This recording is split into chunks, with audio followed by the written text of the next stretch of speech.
Assalamualaikum warahmatullahi wabarakatuh. Belajar lagi di kelas 5, tema 1, organ gerak hewan dan manusia, subtema 2, manusia dan lingkungan, pembelajaran kedua. Coba perhatikan gambar berikut ini. Di sana ada anak yang sedang bermain bola. Permainan bola memerlukan banyak gerakan seperti berjalan, berlari, menendang, dan melempar. Hampir semua bagian tubuh aktif. Tentunya hal ini mengharuskan semua organ gerak dalam tubuh, baik itu otot maupun tulang, bekerja dengan baik. Coba kamu amati aktivitasmu sehari-hari saat kita berjalan. Mengapa kaki kita bisa bergerak? Mengapa juga tangan kita bisa berayun, memegang, dan menggenggam? Ya, kaki dan tangan kita bisa bergerak karena pada kaki dan tangan kita terdapat tulang dan otot.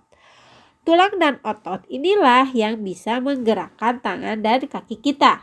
Tulang dan otot merupakan alat gerak. Nah, sekarang kita belajar tentang pengelompokan rangka tubuh manusia. Dalam tubuh kita terdapat 206 tulang yang saling berhubungan dan membentuk rangka tubuh.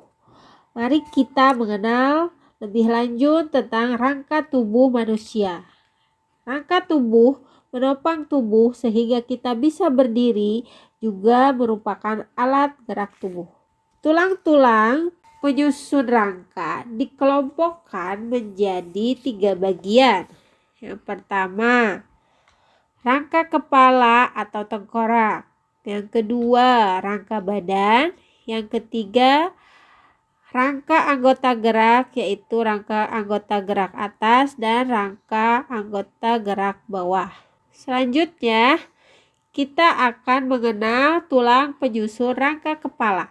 Di dalam rangka kepala terdapat tulang ubun-ubun, tulang dahi, tulang tapis, tulang air mata, tulang hidung, tulang rongga hidung, tulang pipi, tulang rahang atas, tulang rahang bawah, tulang rongga telinga, tulang pelipis, dan ada juga sambungan tulang tengkorak. Ada juga tulang dahi, tulang mata, tulang hidung, tulang sekat hidung, tulang rahang atas, dan tulang rahang bawah. Selanjutnya tulang penyusun rangka badan.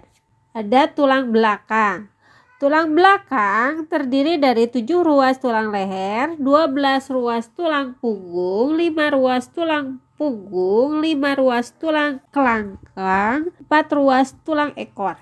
Tulang dada dan tulang rusuk terdiri dari tulang rusuk pertama, tulang dada hulu, tulang dada badan, tulang dada taju pedang, 2 ruas tulang rusuk melayang, dan 3 ruas tulang rusuk palsu. Masih tulang penyusun rangka badan.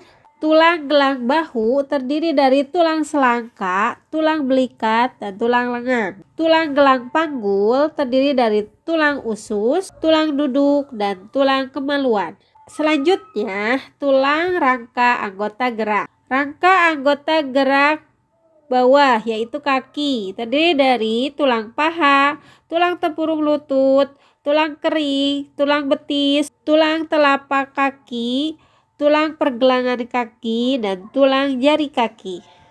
Rangka anggota gerak bagian atas yaitu tangan terdiri dari tulang lengan atas, tulang hasta, tulang pengupil, tulang pergelangan tangan, tulang jari tangan. Nah, sekarang kita mengenal tulang beserta fungsinya. Yang pertama, tulang hasta berfungsi untuk membentuk lengan bawah sebagai alat gerak manusia serta menghubungkan lengan atas dengan pergelangan tangan.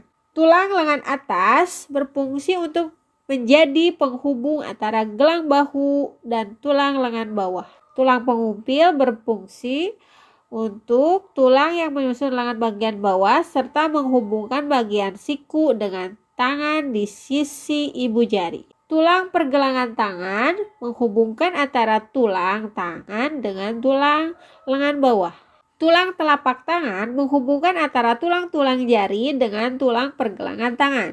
Tulang paha sebagai penyangga tubuh serta menghubungkan tubuh sebagian pinggul dan lutut. Tulang kering sebagai penyangga berat tubuh serta penghubung antara lutut dan penggerak pergelangan kaki. Tulang betis melindungi bagian kaki, menekan bagian lutut, mendukung tulang kering dalam menopang berat tubuh dan menjaga keseimbangan. Tulang pergelangan kaki memungkinkan gerak naik turun kaki karena adanya sendi engsel dan penghubung antara tulang tungkai bagian bawah dengan telapak kaki. Tulang telapak kaki memungkinkan kaki untuk berpijak sehingga dapat berjalan, berlari, dan berdiri. Tulang jari kaki berfungsi sebagai pijakan dan menjaga keseimbangan tubuh. Itulah tulang beserta fungsinya. Selanjutnya kita baca tentang penyandang cacat yang sukses. Kita baca bacaan ini, selanjutnya kita tentukan ide pokok pada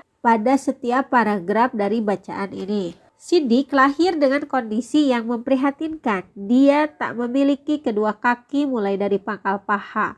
Boleh dibilang tubuhnya hanya separuh. Sebelum menggunakan kursi roda, dia mengayunkan dua tangan guna menyeret tubuhnya untuk berjalan. Meski tubuhnya tak sempurna, sejak kecil Sidik tidak pernah mau merepotkan orang lain. Ia selalu berusaha melakukan semua aktivitasnya sendiri. Dia juga tidak mau dipapah atau digendong. Saya tidak mau dikasihani orang. Saya ingin sukses bukan karena orang kasihan kepada saya, tetapi karena kerja keras saya, katanya lugas. Setelah bertahun-tahun bekerja di Yayasan Swasprasidya Purna, tetapi tidak menghasilkan materi berarti, Sidik memilih keluar dan mencari pekerjaan lain. Dengan bekal ijazah diplomanya, dia diterima di sebuah perusahaan kontraktor sebagai staf personalia. Tapi belum lama dia bekerja, krisis moneter tahun 1998 menghantam dan perusahaannya terpaksa tutup. Maka dimulailah periode Sidik menjadi pengangguran. Tetapi dia tak mau lama-lama menganggur. Sidik mulai mengikuti berbagai kursus keterampilan yang diadakan oleh Pemda DKI bagi penyandang cacat. Salah satu kursus yang memikat perhatian Sidik ialah kursus membuat kerupuk dari singkong. Modalnya ketika itu sumbangan dari Pemda DKI sebesar 1 juta rupiah. Bersama istrinya, Sidik kemudian memulai usaha membuat kerupuk dari singkong. Dulu belum ada merek, plastik pembungkusnya masih polos katanya. Pada awal produksi, dia memproduksi sekitar 100 bungkus kerupuk berukuran 2 ons dari bahan baku singkong sebanyak 10 kg. Namanya juga pertama, kerupuk dagangan saya baru habis setelah sebulan lebih, katanya mengenang. Namun kini dari hanya mengolah 10 kg singkong, Sidik mengolah sedikitnya 50 hingga 100 kg singkong setiap bulannya. Dia juga sudah memiliki merek lengkap dengan cap di pembungkus produknya. Saya diberi nama merek cap gurame. Ini sama sekali tidak ada hubungannya dengan ikan gurame, tetapi gurame adalah singkatan dari gurih, renyah, enak, katanya tersenyum. Kalau nanti ada uang lebih, merek ini saya mau patenkan, tambahnya. Beruntung ada seorang pengusaha lokal yang melihat kegigihan Sidik dan akhirnya menyumbangkan sebuah sepeda motor untuk operasional usaha. Namanya juga tidak punya kaki. Saya sempat bingung juga bagaimana mengendarainya, tetapi Sidik tak kehilangan akal. Dia mendesain motornya agar tuas persneling dapat dioperasikan dengan tangan. Dengan bantuan tukang las, jadilah sebuah motor dengan tongkat besi tambahan yang ditempel di persneling dan injakan rem. Tidak lupa dia juga menempelkan gerobak di sampingnya untuk mengangkut muatan. Motor itu benar-benar membantu mobilitas dan produktivitas usaha saya, ujar Sidik. Saat ini Sidik terus mengembangkan pemasaran produknya setiap hari. Dia masih berkeliling ke koperasi-koperasi atau warung di seluruh pelosok ibu kota. Bahkan saat kabari mewawancarainya, 2 kali telepon selularnya berbunyi dari orang yang meminta agar pasokan kerupuk cap gurame segera dikirim. Kini dari hasil usahanya Sidik mengantungi keuntungan berkisar 1-2 juta rupiah per bulan. Meski jumlahnya kecil, apa yang diperbuat Sidik termasuk luar biasa. Dengan keadaannya terbatas, dia menjadi entrepreneur sejati, meminjam rumusnya Pak Ciputra, pengusaha dan dosen mata kuliah entrepreneurship, bahwa Indonesia membutuhkan sedikitnya 20% penduduknya menjadi entrepreneur, barulah menjadi negara makmur. Maka Sidik telah memulainya bertahun-tahun lalu. Jelaslah Indonesia membutuhkan orang-orang gigih seperti Sidik. Ide pokok dalam bacaan tersebut dari masing-masing paragraf. Paragraf pertama, ide pokoknya Sidik lahir dengan kondisi yang memprihatinkan. Paragraf yang kedua, meskipun tubuhnya tak sempurna, Sidik tidak pernah mau merepotkan orang lain. Paragraf yang ketiga, Sidik memilih keluar dari Yayasan Swaprasedia Purna dan mencari pekerjaan yang lain. Paragraf yang keempat, Sidik memulai usaha dengan modal 1 juta rupiah dari sumbangan Pemda DKI. Paragraf kelima, Sidik sudah memiliki merek lengkap dengan cap di pembungkus produknya. Paragraf keenam, berkat kegigihan Sidik, ada pengusaha lokal yang menyumbangkan sepeda motor. Paragraf ketujuh, Sidik terus mengembangkan pemasaran produknya. Paragraf ke-8, kini Sidik bisa mengantongi keuntungan 1-2 juta rupiah per bulan dari usahanya. Selanjutnya kita belajar tentang koper.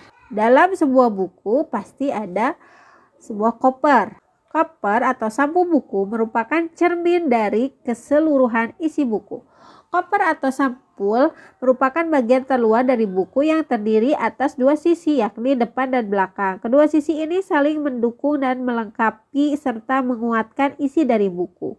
Koper yang baik adalah yang bisa mempengaruhi dan menarik minat orang untuk membaca isi buku secara keseluruhan.